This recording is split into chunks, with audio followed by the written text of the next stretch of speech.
Hello, everyone. How are you? Happy day. I'm Bernadette Boas of Fire Coaching, and this is your Power Hour Coaching, where I'm answering your questions and addressing any challenges that you might be having and providing you some tips and strategies and sometimes tough love in order for you to just keep moving forward and be that powerhouse leader that you are meant to be. So I'm thrilled that you're here. I will address with you kind of the couple questions that we already have that we'll be diving into. And at the same time, if you have a question or a challenge that you would love some help on, just post it in the comment section. We are broadcasting on YouTube, Facebook, and LinkedIn. So regardless where you post it, I will see it. And let me, provide you some guidance. Let me provide you some support. Get some expert coaching on something that you might be dealing with at work or at home. But predominantly, we do talk to those corporate middle managers, senior level executives, and tend to help them with their leadership, management, people needs. So feel free to do that. And you can always go to balloffirecoaching.com to learn more about us. All right. So let me go into the two questions that we have thus far. One is all about change. How do you handle it, especially when it gets really chaotic? How do you handle it for myself, this individual is asking, as well as my team? And their concern is that they haven't been doing it very successfully. And then we'll address if you've ever been told that you're a negative Nelly, and this individual is kind of tired of being told that she's always being negative, and she doesn't see that within herself. And so we want to get into exactly what that means for not only herself personally, but especially professionally, but also what she could do about it, because it's something that is all about an approach. And we'll talk about what I call the 3 A's as to how do you address something that you want to raise up as a concern, as an issue, a degree of conflict or confrontation or a challenge. And you could do that very successfully without it being perceived negatively or getting into kind of more of a tumultuous discussion, which many of us avoid. So those are the two questions that we're going to be diving into. And like I said, if you have any questions yourself, feel free to drop them in the comment section. You also could have an opportunity to come into the studios virtually and allow me to help you one-on-one if you wanted to do that. And all you have to do that is post your comment, and I can send you the link that would bring you right into this virtual online studio. And so that would be a great opportunity for you to just kind of be able to talk directly with me in any way about anything that you need to. All right. So let's dive into this. And just know that my approach as a coach is just to ask questions for you to be able to answer your own question, find the solution to your own challenge, make your own decision, whatever the case might be. Now, it's a little bit more challenging when it's not you and I one-on-one, but at the same time, I'll do my best to model that for you. So then you can walk away and be able to put into action anything that you might say, okay, I'm dealing with that as well. All right. So this first one, how can I handle change more effectively when things seem so chaotic for both myself and my team? Now, as a coach, this is the common thread of a lot of the challenges that senior leaders are having out there. And, regardless if it's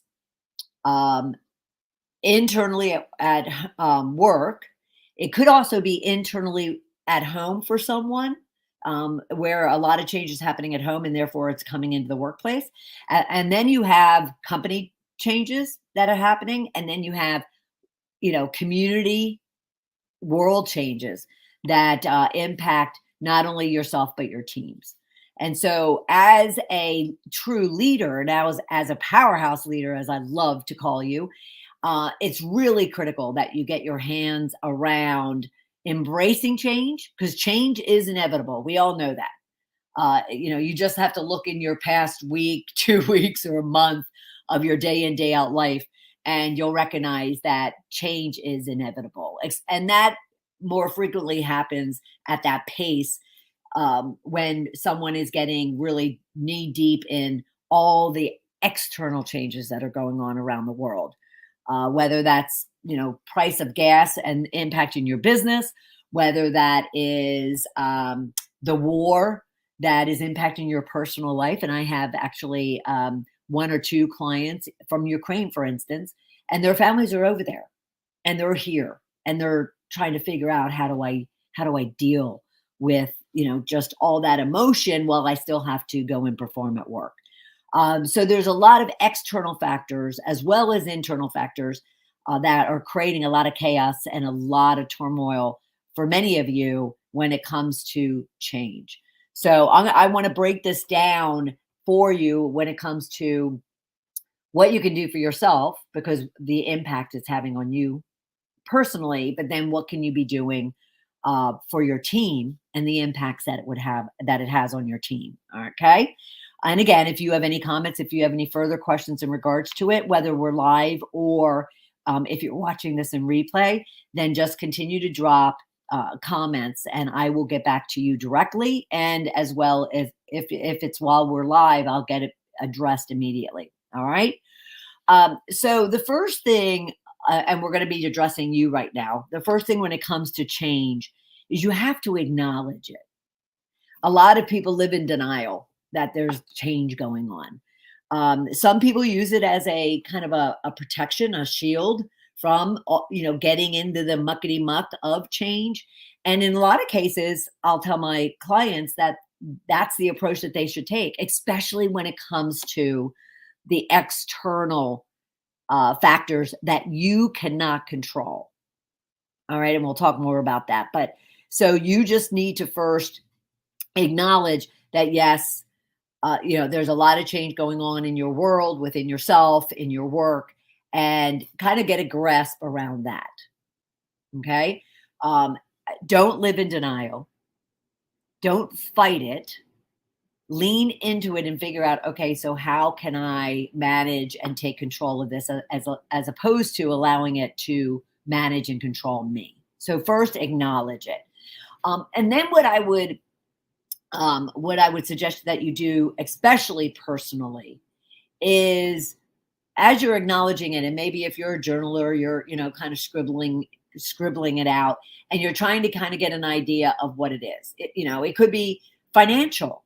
It could be a relationship. It could be that you're, lost spiritually, let alone that you are dealing with a lot of stress and overwhelm and chaos at work. So acknowledge all of it. And even look at, if you had a piece of paper with columns, you have acknowledging whatever it is that's changing, that's creating this chaos for you. And then you're saying to yourself, okay, where is it kind of coming from? All right. So because some of those changes that are in that first column that are impacting you aren't necessarily black and white. Yes, the economic, inflation, recession, gas prices. Yeah, that's pretty obvious. Where is it coming from? What I want you to look at is, yes, it's coming from external. It's coming from, the world dynamics. It's coming from the wars. It's coming from politics. And what the purpose of that middle column is for you to get a good handle on what is in your control and what is not. And so that would be the third column, is looking at, all right, so what can I do about it? Again, you want to be able to control it versus having it control you. And to do that, you kind of need to buckle in and you need to take ownership of it and accountability for it and say, okay, so what can I do to influence all of these various changes, both ones I can control and ones I can't, internally and externally. Now, but thinking about the externally first, because those are more logical and easier for people to get a grasp of versus the internal. So first, on the external, on your list, you have the things that are changing: gas prices, inflation, war, recession. Then you have the middle column. Where is it coming from? Well, it's coming from world dynamics, politics, so forth and so on. And in your last column, you're looking at, okay, so what can I do about it? Some of those things you can. So for instance, I have clients that are in a business that is greatly dependent on gas, petroleum. And not only from a traveling perspective, like somebody owns a business and they have to, drive their car and therefore the gasoline. This is more, they rely on major volumes of petroleum and gas in order to produce their product. And therefore the escalating gas prices, for instance, is a major, major point of contention and stress and chaos for individuals. Now, can they influence the dynamic of politics and war and what certain countries are doing to drive the price up and create that inflation? No. Can they start looking at their business in a way where they're making price adjustments? They're working to get ahead of these, impacts that are coming down the road, if not currently, to their business. Absolutely. And as leaders, that's your job, is to kind of see things that are externally impacting the business and pivoting and making adjustments and, making major decisions about what to do and what not to do. So each of those columns really allows you to kind of take control of those factors that are impacting you. Okay. But again, make sure you're reconciling what can you control and what you can't control. Because as long as you're not addressing what you can't control, as long as you're allowing those things and trust me when I say I lived in this for decades, I just sunk myself down into this abyss of thinking I could control many, many things that I had no control over, and you don't either. Hi, Bernadette. Hi, Chris. Chris Clement is out there. Hi, Bernadette. I also explain response to change as a similar response to grieving. We're going to get there. Absolutely. Absolutely. And I love that. And he goes on to say the 7 steps of grief. Absolutely. There is definitely a kind of a staging, steps, a process that you can go through, in order for you to be able to get your arms around and reconcile and walk through change and handle it very, very effectively. So the first thing is acknowledging the changes. The second thing is then getting a grasp of what they are. First column on a piece of paper. What are all those changes that are causing stress and internal turmoil for you? The next column is, where is it coming from? Now, again, it is going to be external and internal. So on that first column, after you've addressed the external we just talked about, and this goes to Chris's comments as well, is you then want to get into, okay, so what are the internal turmoils? What am I creating within myself that is causing me this stressing and overwhelm when it comes to change? Internally meaning, what are those beliefs that you've had? What are those thoughts and experiences and events that have caused you to either lean into change? I love change. There's a few areas that get me caught up, but generally overall, I get excited about change. But that hasn't been forever. That's been through a lot of work and a lot of discovery of kind of, why do I not like change? For instance, when it comes to relationships, when it comes to where I live, when it comes to the people I'm hanging out with, when it comes to, leaving one job and going to another, when it comes to, the economic challenges that are going on out there. So you really want to get a handle on also the internal workings, your beliefs, your thoughts, your emotions, your actions, your words, your behavior that is also causing a lot of strain for you when it comes to walking into change, which is, as we mentioned, inevitable. You're going to have it, whether that's aging, whether that is changes in the workplace, whether that is in your relationships, whether that is in just stages of life. There's going to be change, loss of relationships, loss of family members, like, not only loss of relationships put aside, but also, deaths and the just the life stages that anyone would go through. So you want to acknowledge them.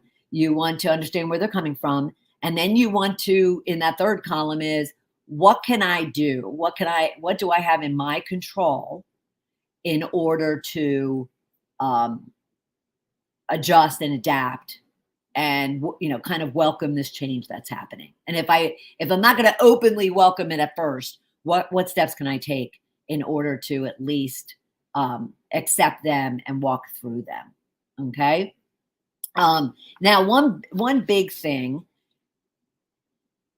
that even many leaders hesitate to do is to seek out others who could be going through the same thing, and or seek out others when it comes to counsel or advice or, just overall support. And it is absolutely critical in your life as well as in work to be seeking out those individuals that can help you kind of address and discuss and confront the changes that you might be getting hit with. So this is where I have to have some hard conversations with some of my, especially senior level executive clients, where they need to swallow their pride. And if any of you know me, you know I'm a pretty straight shooter. But you need to swallow your pride and you need to seek those individuals out, especially in your own turf. You could go out external to your business and, ask for help from people outside. But the people that are really going to be able to relate to what you're going through when it comes to the workplace is those people that you're working with. So go seek out, your boss, a peer, another colleague somewhere that really understands what it is that you and the business in this case are going through. But again, this is really about you at this point. And share with them just, and ask them questions and ask for support from them. Because too many of you are holding back and kind of thinking that, well, I'm a leader, I'm in this role, I'm supposed to understand and accept and walk through and take my team with me through this change. And that is true. And we'll get to that when we talk about team. But where you're concerned is we're all human. We're not robots, as I often say. And we all have a degree of need for support. And so in many cases, male or female, I need to emphasize, you need to ask for support. You need to ask for counsel. You need to just ask questions. You need to raise up the concerns that you have regarding a change that might be happening. And you need to kind of get as much information as possible. That's possible in order for you to be able to then kind of take it in, accept it, own it. And then you're eventually going to have to kind of support it with the people that work for you. So don't for support and for help. Okay. And then again, when it comes to yourself at work or at home, you also want to bring into the fold your family and close friends. You want to make sure everyone understands. And this will certainly be critical if it is a personal change you're going through that could affect all aspects of your personal life and work life. But it can't go without being said that your family and your close friends and maybe even community also need to be kind of brought into the fold and included in your assessment, your evaluation, your decision making, your overall adjusting to the change that you and or others are going through. So don't forget to ensure that you're not doing it alone. So husbands involve your wives, and even children, wives, don't hesitate to involve your husband and children. Just make sure that communication is key when it comes to change, is absolutely key, within and with those that are around you. So be sure that you're also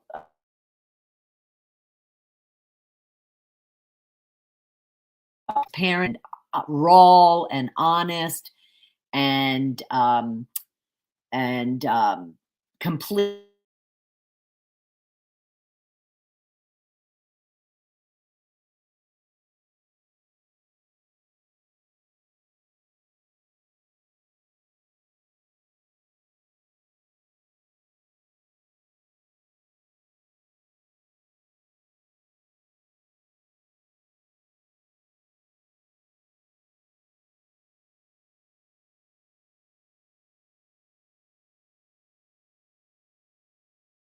Seems that it's there. There I am. Am I back?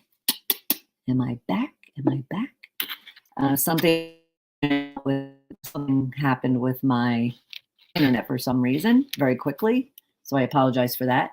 Um, oh, so where I was going with that is, so a situation even came up the other day. It was a friend slash colleague, and they are going through a major change, and were hesitant to involve her kids. And her kids, I want to say, are between like 9 and 11 or 12. And so I asked why are you hesitating? Well, it might be premature. I don't know if they understand. And and she knows her children much better than I do. But the one question I did ask,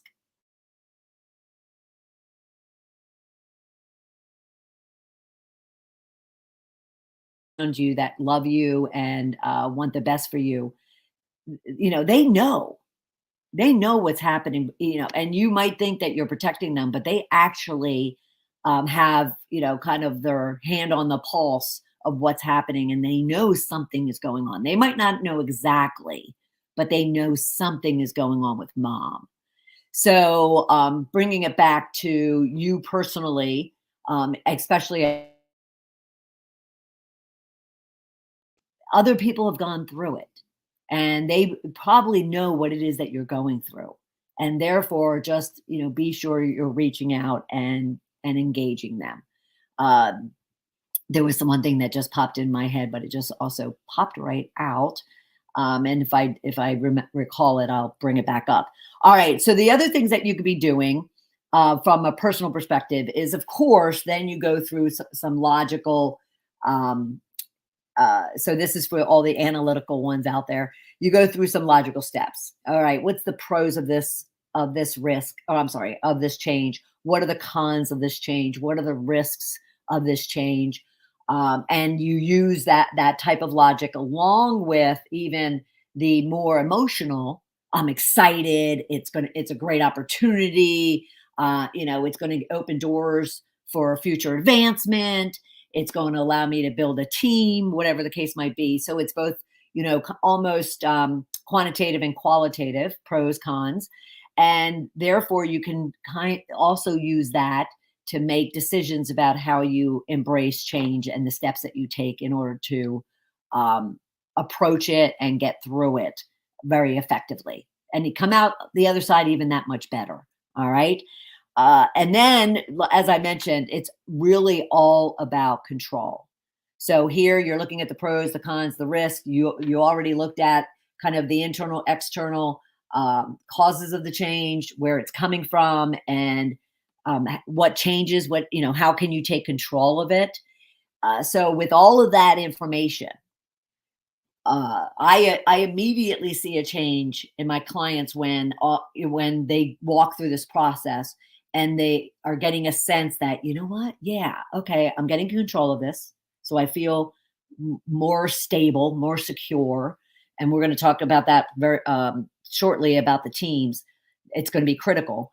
And then now I can kind of logically, unemotionally sit down and lay out a plan about what I need to do next and everybody else that's affected by it. And I can now, kind of take all the emotions, put it aside, and just say, all right, so these are the steps that need to be taken in order for me, to work through this change.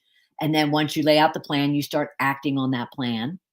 And then as you are acting on the plan, you're making progress, or maybe you're falling back a little bit, and therefore you're assessing and adjusting.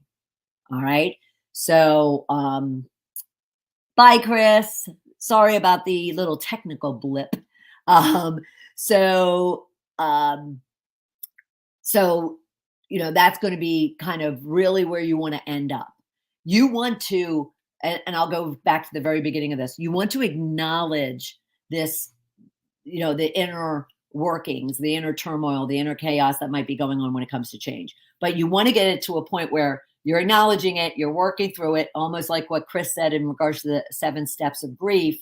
And I'm not going to be able to get to those in order to get to the balance of the questions.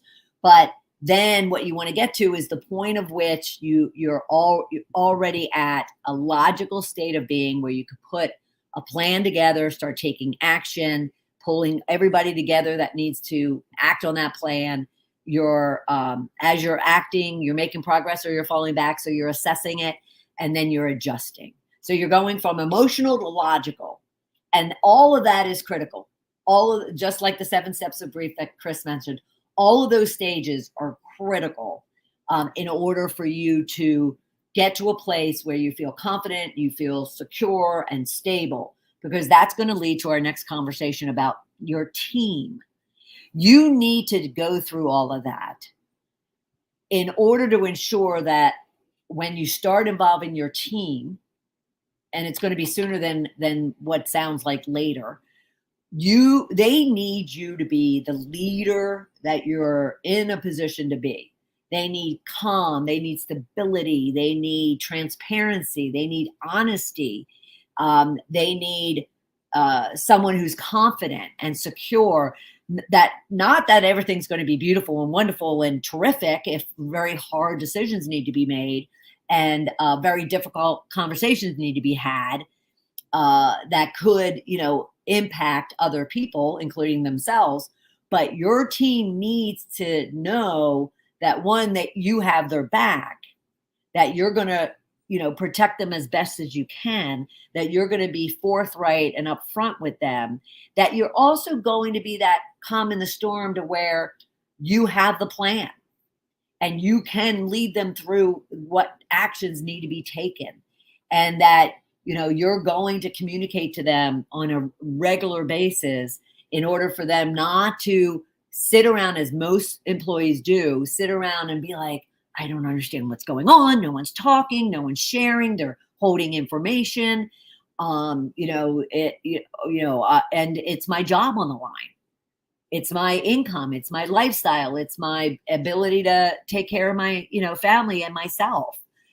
So leaders really have to, that's where the empathy and compassion we talk a lot about here in Ball of Fire coaching comes into play, because you as leaders, as busy as you are, as chaotic as things might be for you, you have to always be thinking about what is everything that I'm doing, everything that I'm saying, everything that I'm making a decision on, everything that I'm acting on. How is that impacting the people that are actually doing all the work that's helping me be successful, therefore them successful and the business successful?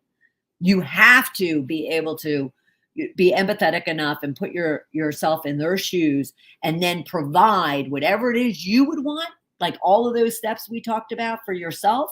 You need to give them the opportunity to also have that support system to where they can also address and walk through those same steps or stages or process. Okay.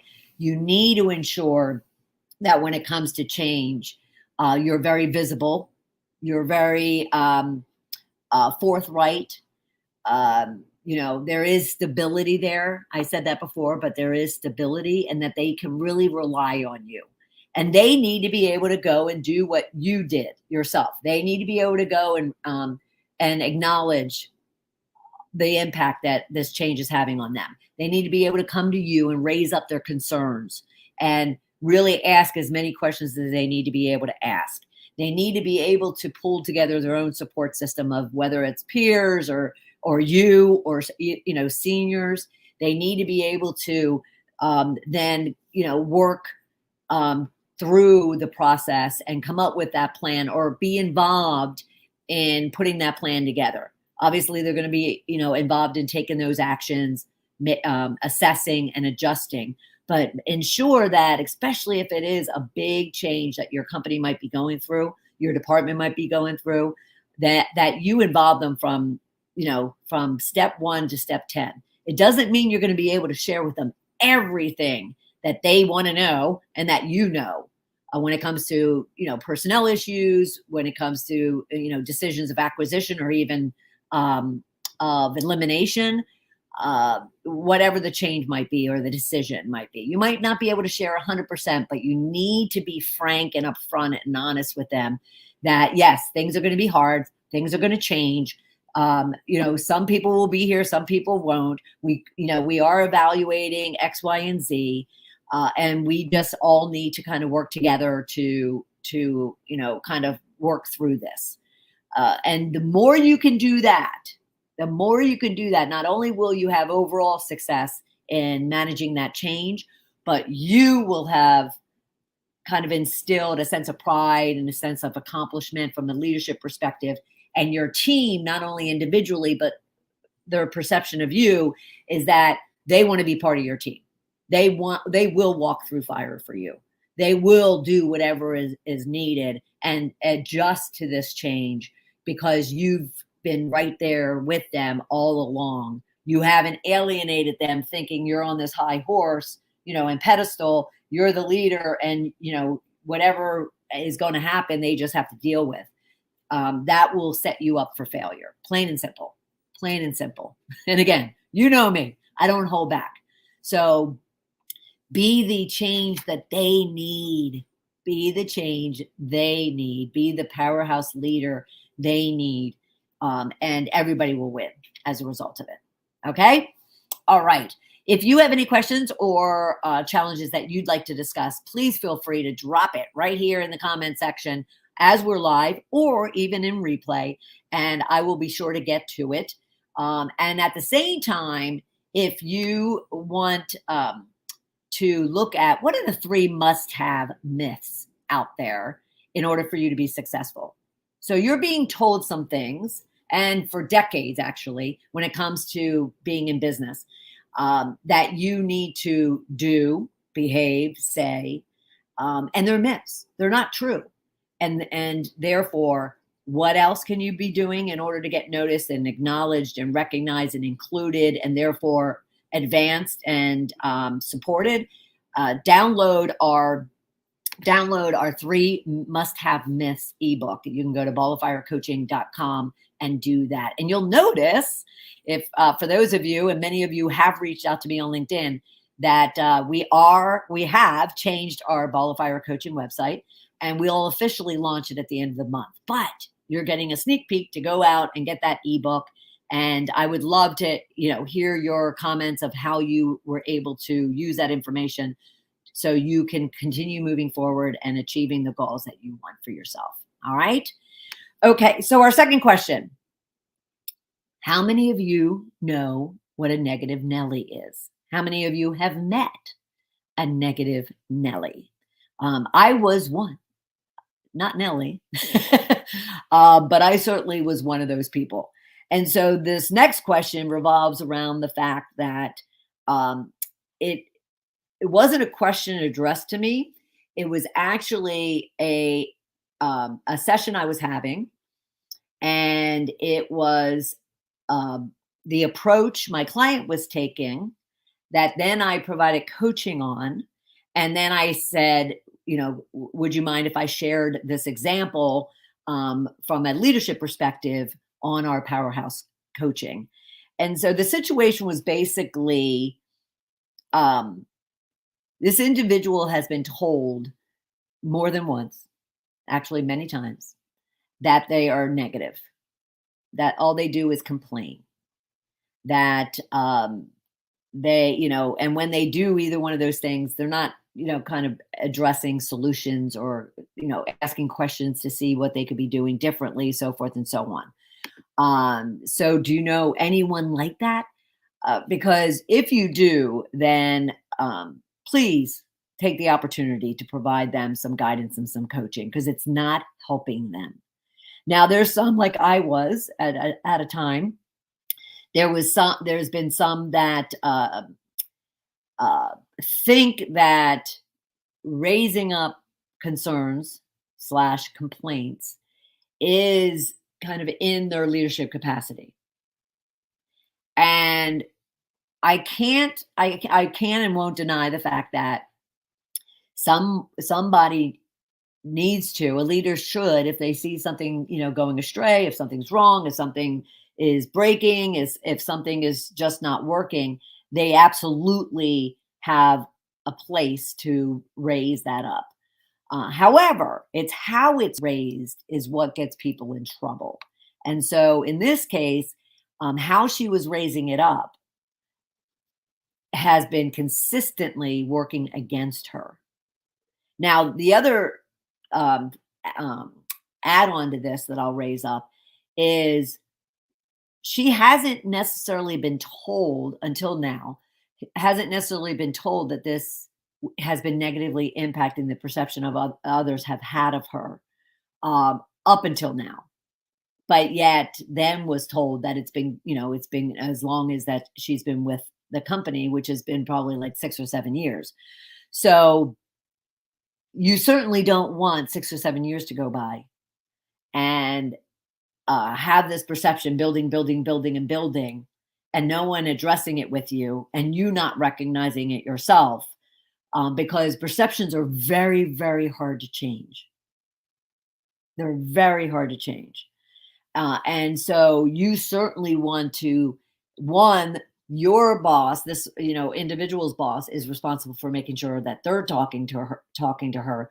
But at the same time, this is where it's critical that any individual, but any leader, is working and doing the work to become self-aware of how they're coming across to others on a daily basis, every day.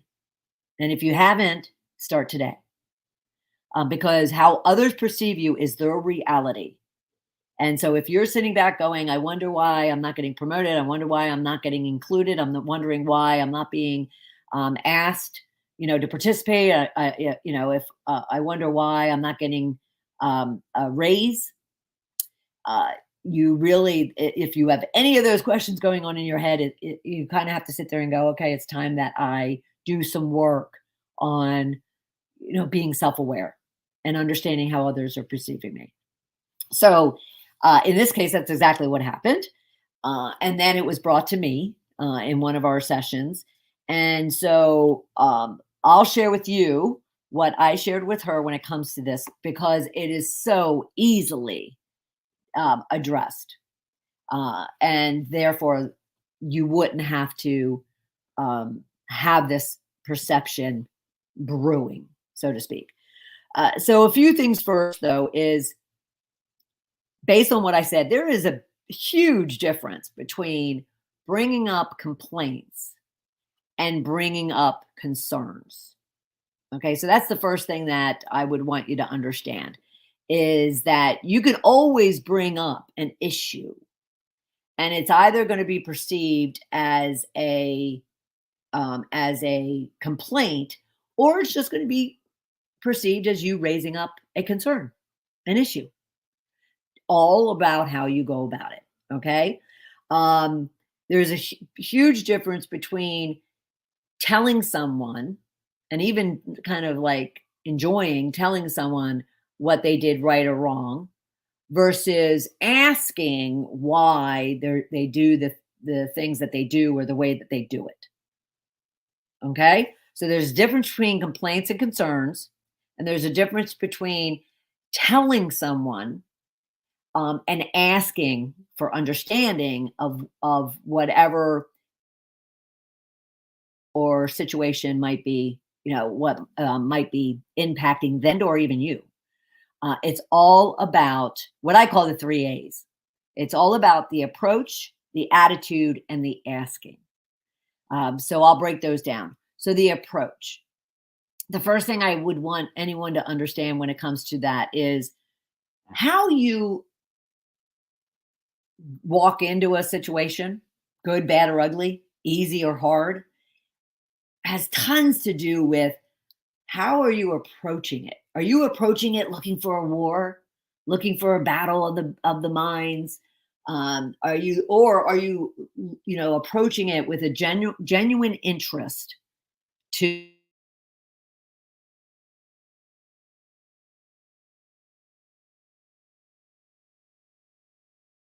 ideas? Um, and so I'm not sure. I'm sorry, everybody. I'm not sure what is going on with my internet today. Hopefully it didn't interrupt. So there's your approach is going to be critical. So anytime, whether it's an immediate issue that comes up that like all of a sudden it is in your face, you have the choice. You're in control of how you react to that, how you respond to it. You could all of a sudden, knee jerk reaction and get in their face, or you can kind of just take a breath, lean back, and kind of take a pause and get your head together to approach it in a way that's going to be effective. So the decision that you make on the approach that you take regarding anything, regarding, walking into a team meeting where it's going to be challenging and difficult. Right now it's performance reviews. Even a client of mine recently went through talent reviews. Those things are not always fun and pleasant and easy. But yet at the same time, based on the approach someone takes into that conversation, into that strategy session, into that possible difficult situation, will be the difference between success and failure, stress and, confidence and accomplishment. Getting something done, I should say, getting something done and not getting something done. So your approach is going to be critical. So work on walking into something with a genuine. If you're going to need to raise up a concern, walk into it with a genuine interest to solve and help and take care of that concern versus making it a complaint. The next A is your attitude. And again, the attitude layering on to the approach is whether or not, for instance, are you going to be, telling, demanding, maybe it's demanding a change, demanding information. Are you going to be abrupt? Is your attitude going to be, one of dictation, being a dictator versus a supporter or mentor? And the flip side of that is, or are you going to go in with the intention of asking a lot of questions for understanding, listening for understanding, problem solving, mentoring and coaching? So with the approach comes the attitude that you also have. And then lastly is asking. Asking is the most critical in that, say you wanted to raise up a concern or an issue with a fellow employee, and maybe you got kind of missed a step, and we'll get back to it, but missed a step and didn't go to the individual employee as a peer to say, hey, I'm concerned about something that I'm observing and, can I help? So you choose to go to the boss instead. And there's two ways that we've been talking about, two ways you can go about it. Just go in and start complaining about Joe, Dick, or Harry. Or you could be raising it up as a concern, of which then you're also asking that individual, do you have any suggestions of what I could do, how I can help? But if you went right to the individual, you can also ask those same questions. How can I help? What can I do? What do you need? And so your asking is kind of twofold. One is, as opposed to bringing up simply a complaint, how about asking why the issue is the issue. Why is something being done the way it's being done if you don't agree with it? Why is a decision made that that you are unhappy about or you don't support, yet is going to be followed through on? If you needed to raise up an issue or concern about someone's behavior, whatever the case might be, just consider for yourself that you don't need to strong arm or become a negative Nelly about anything when it comes to, something you don't agree with, something that someone else maybe had broken a promise or a commitment, poor behavior, or even insubordinate behavior. It doesn't have to be brought up as a negative Nelly complaint. It can be approached with an attitude, asking a lot of questions in a very productive and effective way. And so, how I coached her and what I would coach you on is consider your approach, your words, your actions, your behavior, along with the attitude, physically, because people see attitudes and it kind of reeks, as well as emotionally and mentally.